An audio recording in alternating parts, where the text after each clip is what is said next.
kasalanan ko sa'yo. Sana mapatawad pa ako sa mga kalukuhan ko noon. Dala ng kabataan at aking kamusmusan, pilit na tinanggal na ngayon sa tulong ng Ama sa itaas. At tanda ko pa sa madalas na pagkakataon, ginagalit kita noon nung kaklase pa lang kita. Pasensya ka na ngayon, alam ko na ang tunay na dahilan ko ng pagsulat kong ito. Yun ay minamahal kita, kaya sana mapatawad pa nang makabawi ako sa pagtulo ng luha sa mga mata mo. Hayaan mo naman ako na pasayahin kita, yan ang pangako sa'yo. Kaya patawad ko ulit sa mga kasalanan ko.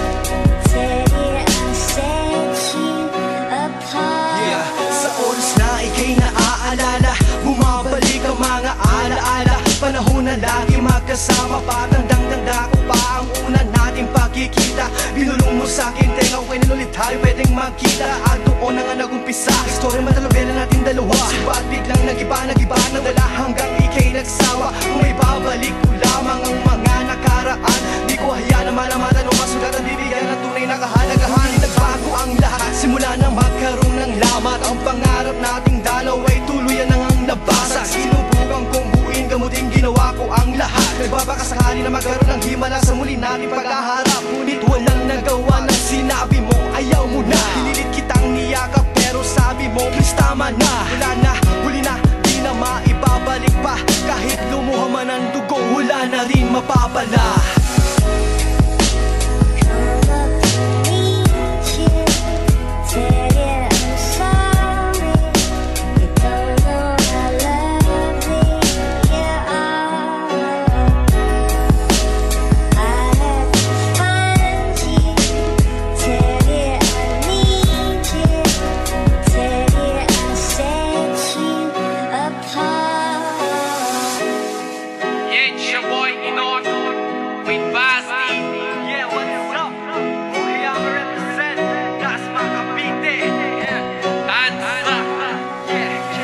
Ngayon ika'y wala na at tuluyan nang naglaho. Para bang ayoko nang mabuhay dito sa mundo. Pero wala na akong magagawa, ako naman ang nagkasala. Sinayang ko ang bawat tsansa at ako'y sumobra. Sana'y kahit naging ganon, dumating ang panahon na mapatawad mo pa rin kahit wala ng koneksyon. Di malilimutan karanasan ng dahil sa'yo may natutunan kakaibang kahulugan. Salamat sa magagandang alaala natin, pinagsamahan na may kabuluhan. Hindi man hindi ng Diyos ang aking dasal, lumigaya ka sana kung ika'y may ibang minamahal. At kahit pagaano pa man ito katagal, hihintayin ko ang oras na itinakda. Huwag lang matatak sa isipan mo ang masamang nakaraan ng pagkatao ko. At pakaingatan ka sana ng may kapal. Sa bayan kong Pilipinas, sana muling magtagpo ating mga landas.